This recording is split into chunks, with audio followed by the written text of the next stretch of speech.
Саламатсыздар ма құрметті қоғамдық басшылар, есімім Алексей Босманұлы, Жамбыл әкімдігінің табиғи ресурстар және табиғаттардың реттеу басқармасында бүгінгі қоғамдық тыңдаудың тақырыбы Қазақгаз барлау және өндіру жауапкершілігі шектеулі серіктестігінің Марқанды кен орнына арналған рұқсат етілген шығарылған матчтері өндірістік экологиялық бақылау бағдарламасы, халықты басқару бағдарламаларына түзету жұмыстарының тақырыбында өтеді. Қоғамдық тыңдаудың ережесі бойынша хаттамашы тағайындауымыз керек. Арамызда хаттамашы осы жобалаушы мекеменің өкілі Анахметова Гүлмира Нұрсұлтан. Ешкім қарсы емес па?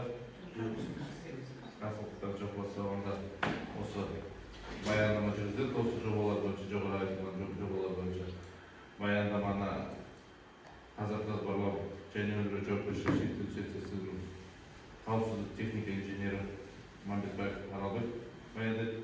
Оған моментті алып береміз. Сіздерге сұрақ жауаптар, ұсыныстар, сұрақ жауаптардың ұсыныстарға уақыт берілген жоқ. Регламентте ешкім қарсылығы жоқ па? Жоқ. Қарсылықтар жоқ болса, баяндамасын бастаймыз. Қайырлы күн, құрметті өңір ауыл тұрғындары.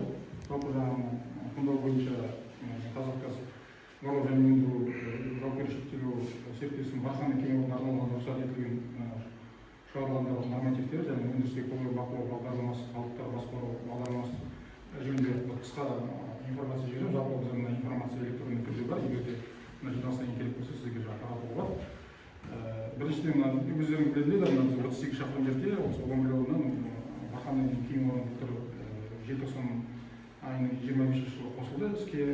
Жалпы сол кен орны кезінде игеру кезінде атмосфера ластаушы заттардың шығармашылығы бірге жүреді.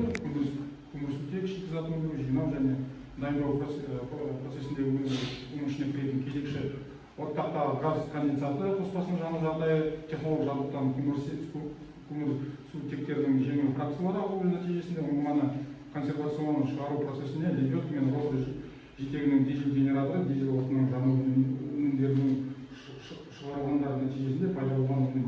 Кен орнын пайдалану кезінде атмосфера ластаушы заттар шығарылатын 31 көзі көзделеді. Оның ішінде 24 ұйымдастырылған және 7 ұйымдастырылмаған. Жалпы тереңдігі 2700 метр ұңғыманы бұрғылау, жобалық тереңдігі 2700 метр болатын бір ұңғыманы бұрғылау кезінде барлығы 39 ластану көзі жұмыс істейді. Оның ішінде 20 ұйымдастырылмаған және 16 ұйымдастырылған. Жалпы мына Марқанды кен орнын игеріп жатыр. Қазақстан Республикасының талаптары заң бойынша бізде өндірістік экологиялық бақылау және табиғатты қоршау іс-әрекеті жүргізеді. Біздің Қазақгаз жауапкершілігі шектеулі серіктестігінің жұмысшыларымен әрі екі уақыт бар, әр уақытта өзінің экологияға сай нормативтер сақтайды және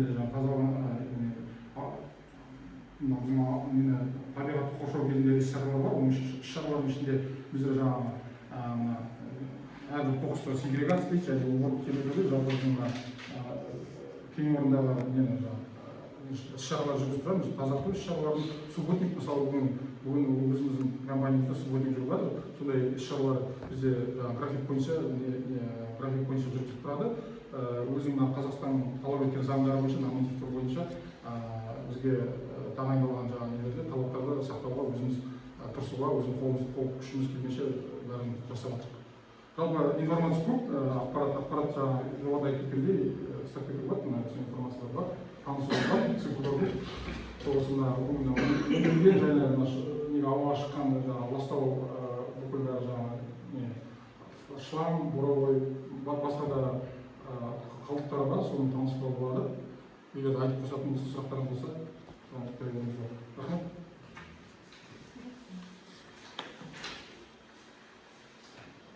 Сұрақтан сұраған баяндамасы? Сұрақтан жоқ. Арнайы осы шығарайын болсын, қалдықтар қайда шығады? Қайда бізде полигон болады. ТПО полигон дейді, осы ТПО полигонда сонда не істейміз? Амангелді газ кен орнында. Соны ары қарай уже неге? Ол полигон біздің жерде осы ар жағы? Біздің месторождение ішінде. Саты бәрі бар? Иә, саты бар. Біздің договор бар, және договор бойынша бізде бәрін бөлінеді, сегрегация дейді, пластиктар бөлек, КБО бөлек, картон қағаз бөлек, соның бәрін бөлек жаңағы жинап, бір жерге жинап, ары қарай уже жоқ дұрыс. Мен бұл сұрақ қойғым келіп отқаны, бізде мына құмның ішінде бар, Барқанның маңайында шаруа қожалықтары бар, сияқтарды аралаймыз. Арнайы шаралармен болған кезде сіздердің мынау подрядчиктер бар ғой? Подрядчиктер. Үй қоқыстарын жаңағы шығарылғандарын арнайы жерге арнамай құмның ішіне тастап кетіп талай рет оқиға. Оны кеше бізде бір мердігер компания болды, универсал сервис деген. Кеше біздер жаңағы не бойынша, біздің договор бойынша, келісімшарт бойынша скважиналарды жаңағы скважиналар жөндеу жұмыстарына келді. Сонда жаңағы экологиялық талаптарды сақтамаған үшін біздер оларға не жаздық, акт жаздық. Акт жазу бойынша олар жаңағы не бойынша, талаптар бойынша егер де мысалы неге келеді ғой, өзінің коробкаларын қояды ғой, коробка қойғанда олар жаңағы туалет және жуынатын жерлер болады ғой, соған сливной септиктер болу керек екен. Оны жаңағы негізінде жұмыс барысы кезінде қоймаған, және де біздің жақтан жаңағы тексеріс кезінде сол мәселе анықталды да, біздер оларға жаңағы акт жазып шаралар қолданып астана жібердік. Енді біздің басшылар соларға жаңағы сөгіс талаптарын қойып, сол шаралар жүргізіп жатыр. Ал біздің жағымызда ондай нелер жүріп жатыр. Әрбір объект тапсырғанда біздің Қазақгаз өнімдерінің өкілдері барып, жаңағы нелерді қарайды территорияны. Егер жаңағыдай шлам, мусор, қоқыстар болса, біздер акт прием передача деген бар ғой, сол не бойынша біздер деген көреміз ғой, пока мына мусорды бұл жерімізде жинамай, біздер актқа қол қоймаймыз дейміз. Жоқ, дұрыс қой, түсінікті. Ол енді талаптарыңыздың бәрін айтып жатсыздар ғой. Мысалға, ол енді үлкен жер болғандықтан, ауылда сіздің өзіңіз басқа емес.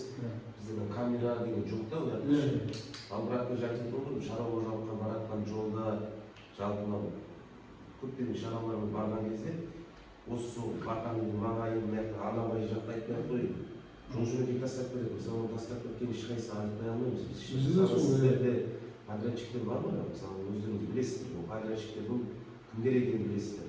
Бір сондай түсіндіріп, бір ұсыныс ретінде айтсам, бір түсіндірме жұмыстарын жүріп, бір арнайы бірлескен бір рейд жасау керек па? Сіздермен бірге тұрған жұмыстармен не арнамай тұрмыз? Сіздердің бір өкілдеріңізді шақырып болмаса барып, осыны алдын алу керек. Өйткені халықтың төгетін мусоры сізге белгілі да, халықтың төгетін мусоры белгілі. Ал енді сіздердің уже белгілі болып тұр анау мусордан ақы. Иә, қазір мен айтып бересем, сізге сразу беру дұрыс айтып отырып, бұл жерде сіздер оны подрядчикке келісімшарт арқылы беріп қойдыңыздар ғой, жаңағы мердігерге келісімшарт арқылы беріп ары қарай біздің ештеңеге жауап бермейміз деген не жоқ. Экологиялық кодекстің талаптарына сәйкес сіздер полностью жұмыс бастаған жұмыс аяқталған. Барлық жұмысқа осы жерді сіздерге Қазақгаз барлау және өндіруді беріп отыр ма, жерді сол жерде сіздер толығымен жауап бересіздер. Оның бәрін бақылауға сіздер өздеріңіз алуларыңыз керек.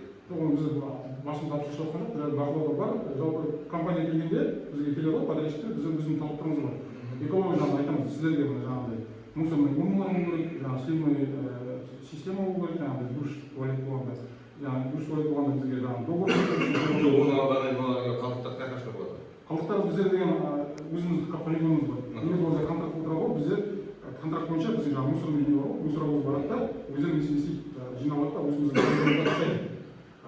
Мына компания келгенде жаңағы жоғарыда айтып кеткендей, олар жаңағы отырмаған, тексеру барысында мәселе шықты.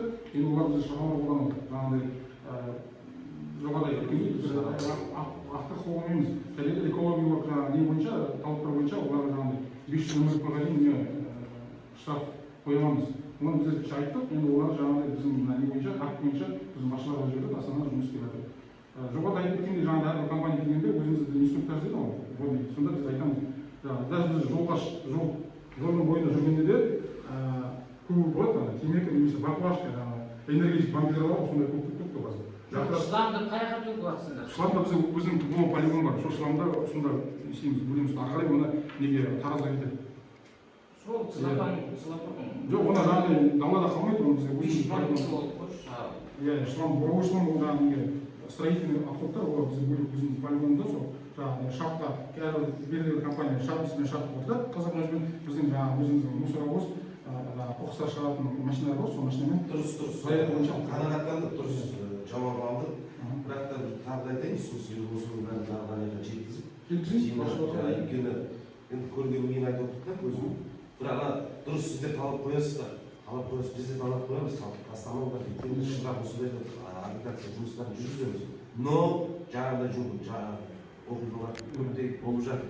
Соны бір басшылыққа қарай өзіңіз ұсынысын жеткізсеңіз, соны алдын ала. Хорошо? Сіздің бірге жаңағыдай жұмада айтып жүргенде рейд Тағы да сұрақтарыңыз жұмыстарыңыз? Сұрақтарыңыз жұмыстарыңыз жоқ болса? Анау өзі газдан шығып, газ өтесіздер ғой. Анау Мойынқұмалдан, Талас ауданында тұрды ғой, газ өтеді. Маңайын бәрі мұсыл. Оны енді біздер енді айтамыз. Былтыр даже мен келгеннен бір жыл біздің ауылда жігіттер жаңағыдай мусорный урны қойған. Андай бочкалар болды, бочкалардан былайша алып кеткен. Біздер жыл сайын жылына 2 рет ана жерге 3 рет шығып жинаймыз. Уақытты бөліп жаңағы жолына төмпешті айтыпсың ғой, ол жерде біз жинаймыз. Бірақ енді әрбір жаңағы ит сияқты каждый день айта алмаймыз. Айтамыз, бірақ олар бесполезно енді. Әрбір нелер келеді ғой, бір компания болса екен, бір жауапты адам болған, олар частниктер. Оны каждый день біз енді көргенде айтамыз да, бірақ оны қадағалай алмаймыз ана жерде. Ана жерде құдай сақтасын. Бізде президентіміздің тапсырмасы бар, таза Сол енді бір көп кереметтеріміз жоқпайды, ары өтеді, бері өтеді, неғылда ана жерде үйіліп өтеді, ол просто газ агрет деген кезде ана жерде ыңғайсыздар көп басшылар келіп ертең мысалы. Бір қолға алынбаған, не біз не жақтан ояққа бармаймыз, тура өзі ана жер неді, Талас районының біздің жігіттер айтады, біздің былтыр даже мусорный Неге красы келмейді ана жерше? типа біз Талас районына қарайды дейміз, олар Мойынқұмға қарайды деген сияқты. Ал тура сол неден қатысылыр. Енді құмның ішіндегі жаңағы атпақтарды айтпай қойып, жаңағы нәрсе болса, ол ұсыныс ретінде. Ұсыныс деген жаңағы жоғарыда айтып кеткен біздің компаниямыздан жаңағы айына 2 рет сол жерде жинап тұрамыз. Бірақ жаңағы біздің күшіміз жетпейді. Қырғын жаңағы біз жаңағы машинамен келатқанымызды көріп бәрі жинап қойған. Мусорный андай бочка қойып қойдық 200 литр. Жанында шашылады. Енді жаңағы енді қыстап кетуі болады, енді каждый день айта алмаймыз. Әрбір жерде бір адам қойып қойып келген сайын. Или ол жаңағы төбелеседі, құдай сақтасын, әрине әрбір адамдарды енді мінез айтады ғой, сенбейсің маған. Оны енді мына екіншіні мен сізге қосымша ретінде айтып отырмын. Рахмет. Ұсыныстар жоқ па басқа? Ескертулер ұсыныстар жоқ болса, жақтар жоқ болса, онда қоғамдық тыңдауды аяқтай берейік. Қатысқандарыңызға рахмет, сау болыңыздар. Жақсы, рахмет. Сіздерге де рахмет.